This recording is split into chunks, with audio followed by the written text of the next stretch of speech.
네, 이번 시간은 채식 음식점의 운영 매뉴얼에 대한 내용들을 좀 상세하게 보고 그것을 쉽게 이해해보는 시간을 가져보도록 하겠습니다. 네, 채식 음식점 운영 매뉴얼의 구성을 보시면요. 크게 4가지로 구성이 되어 있는데 먼저 기본적인 채식의 개요 부분이 있고요. 채식 음식점을 운영 관리하는 방법들 그리고 채식 음식점에 대한 정보를 어떻게 제공하면 효과적일지에 대한 내용 그다음 마지막으로 몇 가지 유의사항 이렇게 4가지 챕터로 구성이 되어 있습니다. 자, 먼저 채식의 개요 부분을 살펴보겠습니다. 네, 채식이라고 하는 것은 주로 채소, 과일뿐만이 아니라 해조류, 곡류, 견과류 등의 다양한 식물성 식품을 먹는 식생활을 얘기하고 그리고 이러한 채식을 지향하는 것은 채식주의 그리고 채식을 실천하는 사람은 채식주의자라고 명칭합니다. 반면에 비건주의라고 하는 것은 음식뿐만이 아니라 옷, 그리고 그 이외에 신발, 그다음 모자, 가구 이런 것들. 그러니까 삶의 모든 전반에서 우리가 일상생활에서 접하는 모든 것들에 대해서 동물 착취를 배제하려는 철학과 사상을 의미한다라고 정의할 수 있습니다. 그리고 비건주의를 지지하고 실천하는 사람을 비건이라고 칭하거나 혹은 이런 비건주의에 따라서 식사를 구성한 그런 식이 자체를 비건이라고 얘기하는데요. 비건은 육류뿐만이 아니라 그런 부산물인 동물의 부산물인 유제품, 달걀, 꿀과 같은 모든 이런 동물성 원재료와 동물 유래 성분을 배제한 식습관을 따르는 사람인데요. 여기에 플러스 동물 실험을 거친 모든 제품의 사용도 지향을 합니다. 여기에서 동물성 원재료와 동물 유래 성분이 무엇이냐 하면 동물성 원재료는 우리가 쉽게 접하는 어떤 쇠고기, 돼지고기, 닭고기 이런 것들, 고기류, 그다음에 우유와 달걀 같은 동물의 부산물 이런 것들에서 얻은 원료 자체를 얘기한다면 동물 유래 성분은 그냥 봐서는 동물에서 유래한 것이라는 것을 잘 모르지만 잘 들여다보면 동물의 일부에서 추출을 했거나 정제했거나 그렇게 해서 제품화한 이런 대표적으로는 비타민 D3 같은 이런 원료들을 동물 유래 성분이라고 할 수 있습니다. 자, 채식에서 채식주의자라고 보통 얘기를 하는데 채식주의자는 우리가 여러 가지 유형이 있다는 거는 상식적으로 알고 있어요. 그런데 어떻게 나뉘어지느냐? 식품 섭취를 허용하는 범위에 따라서 달라지는데요. 그래서 식품 섭취를 허용하는 범위에서 자, 나는 식물성 원료만 섭취 허용하겠다는 여기에 플러스 유제품이나 달걀까지 허용을 하겠다. 이런 것들에 따라서 유형이 달라지긴 합니다. 그래서 보통은 7가지 유형으로 구분을 하고 비건, 락토오보까지는 보통 우리가 베지테리언이라고 얘기를 하고요. 페스코, 폴로, 플렉시테리언은 세미 베지테리언이라고 해서 이 3가지 분류는 베지테리언이라고 얘기하기도 하고 하지 않기도 합니다만 그래도 좀 전반적으로 봤을 때는 이제 7가지로 구분을 한다라고 알아두시면 되겠습니다.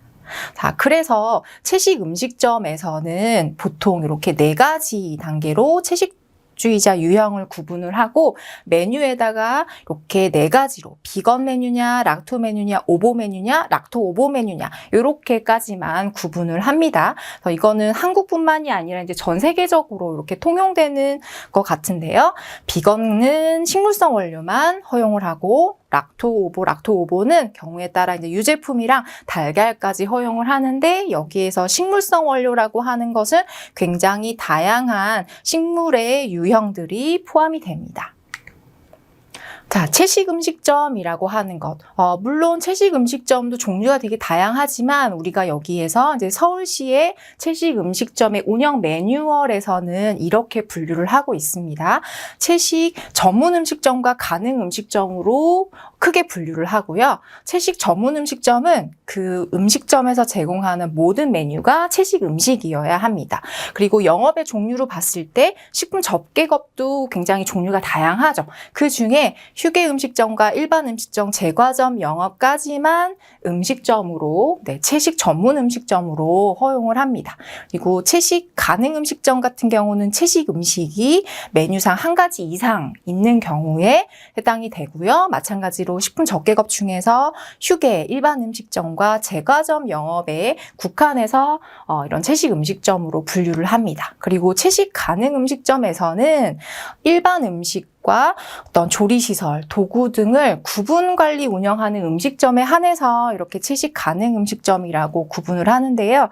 그 이유는 일반 메뉴, 그러니까 비채식 음식과 채식 음식을 같이 조리를 하다 보면 어떤 그 일반 음식에 들어가는 동물성 원료들이 혼입이 될 수 있습니다. 그래서 이런 것들을 구분 관리하는 음식점에 대해서 채식 가능 음식점이라고 분류하고 있습니다. 자, 메뉴 표시 예시를 보시면, 자, 채식 전문 음식점과 채식 가능 음식점이 있어요. 그 중에서 채식 가능 음식점을 보실까요? 이런 메뉴들은, 자, 일반 비채식 메뉴이고요. 이 메뉴 같은 경우가 이제 채식 메뉴인데, 자, 채식 메뉴에 대해서, 베스테리안 유형이 비건이냐, 락토냐, 락토 오보냐를 이렇게 표시해 주시는 것이 좋습니다. 자, 다음은 채식 음식점 관리 방법입니다. 채식 음식점을 운영할 때 어떻게 하면 효과적으로 관리를 할 수 있는지 몇 가지 기준들이 있는데요. 자, 먼저 그 기준들을 보기 전에 용어를 좀 정리해 보도록 하겠습니다. 네, 용어가 좀 생소할 수 있기 때문에 몇 가지 보도록 하겠습니다. 자, 조리라고 하는 것은 여기에 적혀진 대로 읽어보면 각종 원재료의 특성에 알맞게 음식을 만드는 과정이죠. 쉽게 말해서 우리가 조리장에서 굽거나 튀기거나 찌거나 이러한 여러 가지 활동들을 모두 조리라고 볼 수 있습니다. 자, 다음은 1차 원료와 2차 원료가 있는데요. 1차 원료 같은 경우는 우리가 보통 음식점에서 요리를 하기 위해서 사는 원재료들, 뭐 고추장, 된장, 소금 이런 것들이 다 1차 원료가 되겠고요. 2차 원료라고 하는 것은 자, 여기 정의된 대로 읽어볼까요? 1차 원료를 제조하는 사업자가 직접 사용하는 원재료를 의미합니다. 요 내용은 좀 어렵긴 하지만 쉽게 설명하면 자, 우리가 고추장을 샀어요. 그러면 고추장 뒤에 표시사항에 원재료명에 적힌 그런 재료들을 2차 원료라고 할 수 있습니다. 조금 더 예를 들어서 보면, 자, 김치 같은 경우 우리가 김치를 사서 김치를 그대로 제공하거나 또 김치전을 하거나 김치찌개를 하거나 할 때 사용하는 1차 원료죠. 이거 같은 경우 김치 자체가 1차 원료이고 김치의 2차 원료라고 하면 그 표시사항에 적힌 무, 고춧가루, 마늘 이런 것들이 모두 원재료 2차 원료가 되는 거예요. 카레 같은 경우도 마찬가지로 이 카레를 사게 되면 이거 자체가 포장된 자체로 1차 원료이고요. 그 원재료의 이 카레 표시사항에 적힌 원재료가 모두 2차 원료가 됩니다. 소금도 마찬가지이고요. 자, 다음은 주식과 주요리, 부식에 대한 개념입니다. 네, 주식이라고 하는 것은 우리가 먹는 밥, 빵, 면 이런 것들을 얘기하는데 자, 여기에서 주식이라고 하는 의미는 탄수화물이 굉장히 풍부해서 주요 에너지 공급원이 되는 그런 식품을 이야기합니다. 다음 주 요리는 메인 디시라고 보통 얘기하죠. 우리가 음식을 시켰을 때 식사의 가장 중심에 나오는 음식을 얘기를 하고요. 부식은 보통 그러니까 주식에 곁들여 먹는 여러 가지 반찬들이라고 생각하시면 되겠습니다. 자, 다음은 채식의 분류 쪽입니다. 채식 음식이라고 하는 것은 동물성 원재료를 피하고 주로 식물성 원재료를 사용한 음식으로서 비건, 락토 오보로 구분을 해볼 수가 있어요. 그리고 조리 책임자, 보통 주방에서 그 셰프, 담당 셰프? 네, 그런 주방에서 조리를 담당하는 가장 책임자가 조리 책임자가 되겠고요. 그다음 고객 응대 책임자는 홀에서 고객들을 응대하고 어떤 그 메뉴에 대해서 설명을 하고 서빙을 하는 대표자가 고객 응대 책임자가 되겠습니다. 자, 그러면 본격적으로 원재료 기준을 보도록 하겠습니다. 자, 비건이라고 하는 표시를 해서 판매하는 비건 메뉴는 허용 원재료가 당연히 식물성 원료여야 하는데 그것은 1차 원료와 2차 원료 모두 동물성 원료를 사용하면 안 되고 식물성 원료만 허용을 합니다. 오보 베지테리언은 1, 2차 원료에서 식물성 원료와 그리고 달걀, 꿀까지는 허용을 하고요. 그리고 락토 메뉴에서는 식물성 원료와 유제품, 꿀까지 함유되어 있어도 괜찮습니다. 그리고 락토 오보 베지테리언 메뉴에서는 식물성 원료와 유제품, 달걀, 꿀까지는 허용을 하고 있습니다. 자, 그러면 채식 음식에 사용 가능한 원재료는 우리가 어떻게 구분할 수 있을까요? 자, 예시를 들어서 설명을 드리겠습니다. 자, 비소스 같은 이런 1차 원료인 경우 표시사항에 2차 원료를 봤더니 원재료명에 쭉 봤더니 동물성이 들어있지 않구나. 이것을 확인하고 이 비소스는 채식 음식에 사용할 수가 있어요. 그런데 A소스 같은 1차 원료의 경우 봤더니 다른 것들은 다 괜찮은데 가다랑어 추출물이 들어있죠. 가다랑어라고 하는 것은 그 동물성 성분이죠. 어패류의 한 성분이기 때문에 가다랑어 추출물이 들어있는 이 1차 원료의 A소스는 채식 음식에 사용할 수가 없습니다. 자, 다음은 두 번째로 음식 제공에 관한 기준이에요. 자, 일반 채식 음식점에서는 채식 전문 음식점이라면은 제공하는 모든 메뉴가 채식 음식이어야 한다라는 것은 이제 아실 것 같고요. 채식 가능 음식점에서는 채식 메뉴가 1개 이상이어야 한다고 했어요. 그런데 여기에서 1개 이상, 뭐를 기준으로 하느냐? 주식과 주 요리가 함께 판매 제공되는 것을 의미를 합니다. 보통 사람들이 음식점을 찾을 때에는 한 끼 식사를 해결하기 위해서 메뉴를 주문하게 되는데 그런 것들을 고려해서 주식과 주 요리가 함께 제공되는 메뉴를 기준으로 해서 그것이 1개 이상이어야 채식 가능 음식점이 되겠습니다. 그런데 요즘에 외식 문화를 보면 이렇게 주식과 주 요리가 구분되지 않고 단품으로 제공되는 메뉴들이 굉장히 많이 있잖아요. 그런 경우는 예외로 할 수 있습니다. 자, 단품 메뉴들이 어떤 것들이 있는지 살펴보겠습니다. 식물성 원료가 들어간 채식 피자, 그리고 채식 샐러드, 채식 샌드위치, 빵, 덮밥류, 김밥, 그리고 짜장면, 짬뽕도 한 끼 식사로 해결이 되죠. 그리고 라면, 그리고 술에 곁들여 먹는 안주류도 요즘에는 술과 곁들여서 한 끼 식사로 해결을 하기 때문에 안주류도 포함이 되겠고요. 파스타, 만두 이런 것들이 예시가 되겠습니다. 자, 그 이외에도 일반 음식점에서도 보통 요즘에는 주류를 판매를 하는데 주류에 곁들여 먹는 안주류도 단품 메뉴로 보고 채식 음식으로 볼 수 있습니다. 자, 근데 카페 베이커리 같은 경우에는 조금 달라요. 자, 우리가 일반적으로 카페 베이커리를 생각해보면 거기에 제공되는 것들이 라떼에는 우유가 들어갔고요. 그 다음에 베이커리 같은 경우, 빵 같은 경우에는 주로 우유나 달걀, 버터 이런 정도로 들어가잖아요. 그러면은 이게 락토 베지테리언이나 오보 베지테리언으로 다 되기 때문에 그러면 대부분의 카페 베이커리가 채식 음식점이냐? 그렇게 허용될 수는 없다는 거죠. 그래서 카페 베이커리에는 좀 몇 가지 단서 조항을 달았습니다. 자, 커피, 음료는 매장에서 직접 조리해서 표준 레시피의 어떤 동물성 원료 대신에 식물성 원료, 그러니까 우유를 두유로 대체한다든지 이렇게 한 경우에 채식 메뉴로 허용을 하겠다. 다음 두 번째, 빵, 쿠키 등 디저트는 비건 메뉴를 1개 이상 판매 제공하는 경우 이런 것들이 다 충족될 때 채식 카페, 채식 베이커리로 인정을 하겠다라는 내용이 원칙입니다.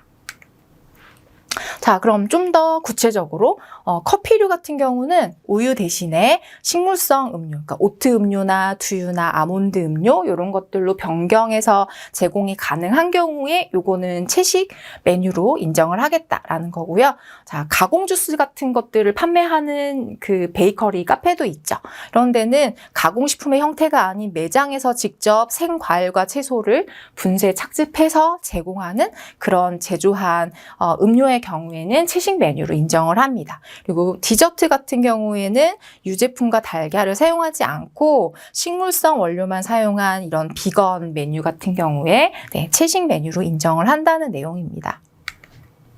자, 그럼 Q&A로 조금 더 상세하게 알아보겠습니다. 요즘에 이게 일반 음식점에 가면 와인이나 맥주, 그리고 뭐 음료 같은 데서도 비건이라고 하는 표시를 해서 비건 맥주를 판매하고 그런 경우들이 있는데, 자, 이런 것들도 채식 음식으로 볼 수 있을까요? 자, 이 서울시의 매뉴얼에서는 이 채식 음식이라고 하는 것은 보통 음식점에서 한 끼 식사로 판매 제공되는 것을 원칙으로 합니다. 그래서 음식점에서 어떤 이런 한 끼 식사를 해결할 수 있는 채식 메뉴가 전혀 없고 단지 그냥 비건 맥주나 비건 와인, 비건 음료를 판매하는 경우에는 채식 음식점으로 인정하지 않겠다라는 내용이고요. 자, 그다음에 주류와 같이 제공하는 보통 그 술을 시키면 기본 안주로 뭐 견과류나 김, 뭐 오이 무침 이런 것들이 제공이 되잖아요. 그러면 이런 것들은 다 식물성이기 때문에 이것을 채식 음식으로 보고 채식 음식점이 될 수 있을까요? 라는 질문인데요. 여기에서는 기본적으로 제공되는 안주에 대해서는 채식 음식으로 인정하지 않습니다. 다만 메뉴판에 정보를 제공하고 판매하는 안주류에 대해서만 채식 음식으로 보고 채식 가능 음식점으로 인정하겠다. 라는 내용입니다. 자, 그리고 메뉴판에 판매 표시하는 마른 안주의 경우 보통은 뭐 땅콩, 호두 같은 견과류들이 나오고 거기에 플러스 어떤 어패류들이 있잖아요. 뭐 오징어 이런 것들이 있죠. 그런 경우에는 채식 음식으로 채식 메뉴로 볼 수 있을까요? 여기에서는 자, 하나의 메뉴에 해산물이 같이 들어있는 경우 이것은 채식 음식으로 볼 수 없다는 내용입니다. 자, 그리고 카페 베이커리에서 기본적으로 다 아메리카노, 녹차, 주스 이런 것들 다 판매하죠. 그런데 이게 사실 식물성 원료만 사용했기 때문에 채식 메뉴가 맞기는 합니다. 근데 만약에 요거를 채식 메뉴로 인정을 하고 채식 음식점이라고 하면 대부분의 카페 베이커리들이 채식 음식점이 되어버리기 때문에 여기에서는 단서 조항을 둔다는 거죠. 그러면 어떤 메뉴를 채식 메뉴로 보고 채식 가능 음식점으로 할 수 있냐? 카페 베이커리에서는 자, 우유가 들어가는 어떤 라떼나 빙수 아이스크림의 경우에 우유 대신에 두유나 오트 음료로 대체 가능한 경우, 그리고 두 번째로 빵 쿠키의 경우에는 우유 버터 달걀 대신에 식물성 원료를 사용한 경우에 이런 것들을 만족했을 때 어떤 채식 카페, 채식 베이커리가 될 수 있습니다. 자, 다음은 세 번째, 조리 기준이에요. 자, 조리를 할 때 어떤 것들을 신경 써야 하는지. 자, 조리 책임자는 1차 원료가 입고가 돼서 수령을 했을 때 자, 확인을 해줘야 합니다. 그러니까 원재료의 1차 원료, 2차 원료의 원재료 기준에 적합한지를 확인하고요. 그리고 채식 원료와 비채식 원료가 혼입이 되지 않도록 이렇게 구분해서 관리해준다. 그리고 가루 형태는 또 혼입이 될 수 있기 때문에 이런 것들은 교차 오염 방지를 위해서 구분해서 관리해준다. 네, 그리고 개봉 후에 남는 원재료들은 따로 표기를 해서 구분 관리해주는 것이 좋습니다. 그런데 사실 음식점에서 그 채식 가능 음식점에서 일반 음식과 채식 음식을 같이 조리를 하는데 이렇게까지 구분 관리하기가 사실 쉽지는 않습니다. 하지만 이런 것들에 대해서 알고 아느냐 모르느냐는 굉장히 차이가 크기 때문에 이런 것들을 아셨다가 조금 더 조리에 신경 써 주셨으면 하는 부분이고요. 자, 그리고 보통 신메뉴를 개발을 할 때 보통 레시피를 작성을 하죠. 그럴 때에 각각의 채식 원재료의 기준에 맞는지 그리고 원재료의 구매 상황과 재고 상황을 좀 고려를 해주셨으면 하는 부분입니다.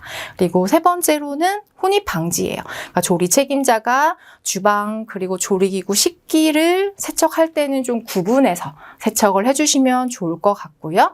그리고 보통 이제 일반 음식이랑 채식 음식을 튀길 때 하나의 튀김기를 두고 같이 사용을 하게 되면 혼입이 될 수 있습니다. 그래서 원칙은 튀김 기름 같은 경우 그 일반 음식을 튀긴 그런 튀김 기름을 채식 조리에 사용하지 않는 것을 원칙으로 합니다. 네, 이렇게 보시면 우리가 이제 그 음식점에서 위생적으로 관리를 하기 위해서 어떻게 하죠? 칼, 도마 같은 경우 채소를 썰고 하는 그런 칼, 도마와 그다음에 육류, 어패류를 취급하는 그런 칼, 도마를 따로 색깔로 구분을 하잖아요. 그것처럼 일반 음식과 채식 음식을 같이 할 때는 이렇게 색깔로 구분을 해서 조리도구를 좀 구분해서 관리해 주셨으면 하고요. 그리고 조리할 때도 마찬가지이고, 그리고 세척할 때도 조금 여유가 된다면 시차를 두고 하거나 아니면은 싱크대를 따로 두거나 이런 방법을 써서 좀 구분 세척해 주셨으면 합니다. 그런데 만약에 현실적으로 이게 어렵다. 조리장이 너무 협소하다든지 조리기구를 이렇게 구분하기가 어렵다라고 하는 경우에는, 같이 사용하는 경우에는 이렇게 메뉴판이나 광고 등의 그 정보를 제공해주면 됩니다. 예를 들어서 조리기구는 동물성 식품의 조리와 함께 사용하고 있습니다 라든지, 튀김용 기름은 동물성 식품의 조리와 함께 사용하고 있습니다. 이렇게 표시를 해주시면 됩니다. 자, 다음은 세 번째로 채식 음식점에 대한 정보를 제공하는 방법입니다. 요즘에는 또 일반 음식점도 그렇지만 채식 음식점을 찾는 고객분들은 먼저 어떤 포털이나 SNS의 채널을 통해서 그 음식점에 어떠한 메뉴들이 있는지, 그리고 그런 원재료들이 나한테 적합한지를 확인을 하고 음식점을 찾게 되는데요. 그런 것들을 위해서 우리가 좀 효과적으로 정보를 제공하자라는 측면에서 이런 기준을 마련했습니다. 정보 제공이라고 하는 것은 그 음식점의 고객 응대 책임자가 고객에게 올바른 정보를 제공하여야 된다라는 내용인데, 정보 제공은 뭐냐? 메뉴를 표시하고 그 메뉴의 원재료를 표시하고 그 메뉴의 조리와 관련된 정보를 표시한다라는 내용인데요. 자, 메뉴판을 보시면 이런 것들이 되겠습니다. 메뉴에서 비채식 메뉴인지, 자, 채식 메뉴에서 락토 메뉴인지 비건 메뉴인지를 이렇게 표식해 주시면 좋겠죠. 그리고 채식 메뉴에서 원재료가 어떤 것들이 들어갔는지를 작성해 주시면 좋을 것 같고요. 조리 정보에서 만약에 같이 동물성 식품, 동물성 메뉴랑 같이 혼용하는 경우에는 이렇게 주의 문구를 써주시면 좋을 것 같습니다. 자, 다음은 메뉴의 표시입니다. 자, 메뉴를 표시하는 방법은 음식점 내의 메뉴판에다가 표시할 수도 있고요.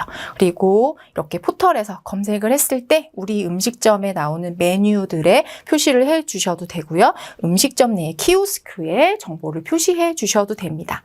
채식 전문 음식점은 그 채식 분류에 따라서 메뉴를 구분하면 되겠고, 채식 가능 음식점은 이 메뉴가 비채식 메뉴인지 채식 메뉴인지를 표시하고, 그 채식 메뉴라면 유형에 맞게 표시를 해주시면 되겠죠. 네, 예를 들어서 채식 가능 음식점이다 라고 하면, 자, 요거는 채식 메뉴입니다. 그리고 채식 메뉴에서 비건에 속합니다. 락토에 속합니다. 이런 것들로 색깔로 구분해 주셔도 좋을 것 같고요. 자, 정보 제공의 표시. 첫 번째, 비채식 원재료와 조리기구를 함께 사용한 경우에는 정확한 정보 제공을 위해서 반드시 메뉴판 등에다가 그 내용을 표기하여야 합니다. 앞서 보셨던 것처럼 조리기구는 동물성 식품의 조리와 같이 사용하고 있습니다. 이렇게 표시해 주셔야 되고요. 만약에 부식, 반찬 같은 경우에 일부 어떤 그런 동물성 원료가 들어간다, 일부 들어간다라고 했을 때에는 일부 재료에 채식에 적합하지 않은 성분이 소량 함유되어 있습니다. 이렇게 메뉴판에 표시해 주셔야 합니다. 자, 그러면 채식 음식에 적합하지 않은 원재료는 어떻게 구분할 수 있을까요? 네, 예를 들어서 보시면, 자, 1차 원료, 2차 원료의 동물성 성분임을 나타내지 않으면 되는데, 자, 2차 원료의 원재료명에 복합 조미식품 대두라고 적혀 있다. 이것을 봐서는 동물성 성분이 없어 보여요. 그죠? 이런 것들은 가능합니다. 하지만 여기 굴소스나 쇠고기 다시다처럼, 그 원재료명을 봤더니 2차 원료에 어떤 굴 추출액이라든지 아니면 쇠고기 추출물이라든지 이런 것들이 들어있다라는 경우에는 2차 원료에 동물성 성분이 들어있지 않기 때문에 그런 것들은 사용하지 않아야 합니다. 자, 그리고 비채식 음식에 튀김 기름을 사용하는 경우에는 고객들이 오인하지 않도록 잘 표시해야 되는데요. 보통 우리가 튀김기 같은 경우는 하나만 두죠. 그러니까 일반 음식과 채식 음식이 있다고 해서 튀김기를 2개를 두고 각각 튀기기에는 좀 무리가 있기 때문에 자, 이런 경우는 보통 튀김용 기름은 동물성 식품의 조리와 함께 사용하고 있습니다. 이렇게 표시해 주셔야 합니다. 자, 그리고 음식점에 방문하기 전에 고객들이 이 메뉴와 정보를 확인할 수 있도록 이렇게 해주셔야 합니다. 네, 보통 SNS 검색, 포털 검색을 했을 때 우리 음식점에 대해서 우리 음식점이 채식 음식점이다 이렇게 표시를 하고 그 안에 메뉴들이 이 메뉴는 락토 메뉴예요. 그리고 여기에서는 어떤 일반 음식과 같이 조리를 하고 있습니다. 이런 것들을 상세하게 표시해 주시면 고객들이 좀 더 편안하게 느끼실 수 있을 것 같습니다. 자, 그리고 채식 음식의 특징상 보통 이제 그 제철에 나는 식재료들, 채식 식재료들을 이용하는 경우들이 많은데요. 그렇다 보니 재료 수급이 원활하지 않다거나 이제 원료가 이제 단종된 경우들이 또 간혹 있습니다. 그러면은 메뉴의 원재료를 변경한다든지 아니면 그 메뉴 자체가 단종되는 경우들이 있는데 그런 경우들은 미리 정보를 제공하는 것이 좋겠죠. 자, 다음은 4번째로 유의사항입니다. 몇 가지 유의사항을 살펴볼 텐데요. 먼저 Q&A로서 살펴보도록 하겠습니다. 채식 음식점에서 주식과 주요리가 제공되는데 그것들은 정보를 제공해야 되는 거는 알겠다. 그런데 기본 반찬까지 정보를 제공해야 할까요? 네, 의무적으로 공개를 해야 되는 것은 아니지만 자, 이런 경우들이 있습니다. 제공되는 반찬 중에서 김치류 같은 경우는 그냥 식물성 이라서 비건이라고 보통 생각을 하시는데 여기에서 자, 젓갈이 들어가요. 새우나 멸치 이런 것들 젓갈이 들어가는 경우에는 이런 것들이 이제 비건, 채식에 적합하지 않기 때문에 젓갈이 함유된 김치를 제공할 경우에는 메뉴판에다가 이렇게 동물성 성분들이 함유되어 있습니다라고 게시하는 것을 권장합니다. 그리고 우유 대신에 우리 매장에서는 식물성 우유를 사용합니다. 라고 이렇게 표시를 하는데요. 이렇게 우유라는 명칭을 써도 될까요? 네, 의무적인 것은 아니지만, 보통 요즘의 추세는 우유라고 하는 것은 소의 젖을 이야기하는 어떤 고유한 물질 명사잖아요. 그래서 그런 우유라는 명칭은 그런 경우에만 사용을 하고, 보통 이렇게 오트, 귀리나 어떤 아몬드 이런 것들을 주 원료로 해서 만든 것 같은 경우에는 귀리 음료, 아몬드 음료라고 표현하는 것을 권장합니다.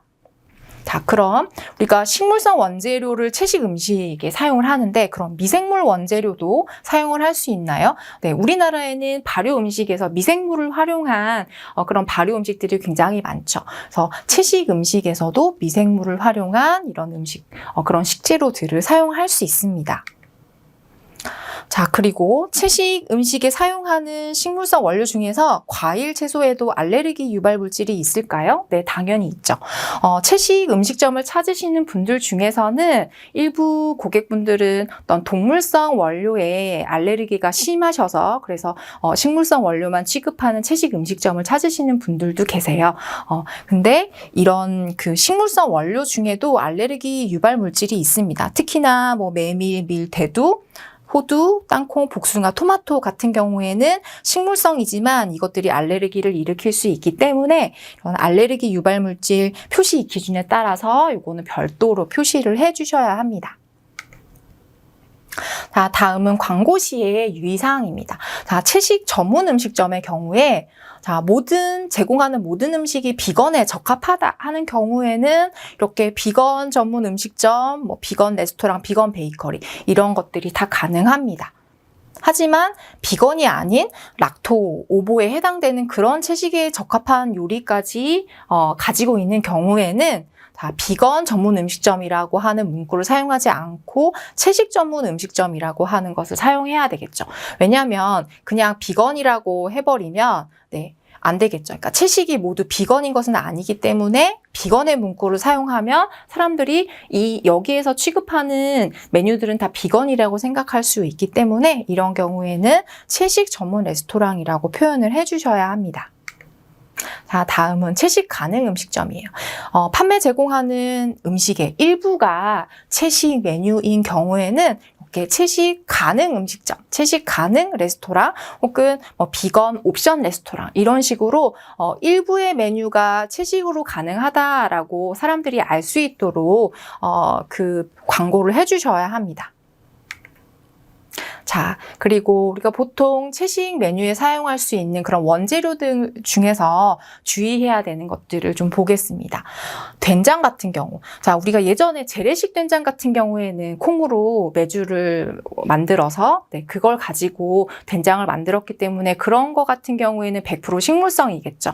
하지만 요즘에 이제 마트에서 판매하는 된장, 쌈장 같은 것들은 그 안에 여러 가지 조미료 성분들이 들어가잖아요. 양념이 들어가는데 그 양념의 일부에서는 동물성 원료들이 들어갑니다. 그래서 이 된장의 원재료, 2차 원료로 확인했을 때 동물성 성분이 들어있다라고 하는 경우에는 고객에게 그 정보를 제공해야 되겠죠.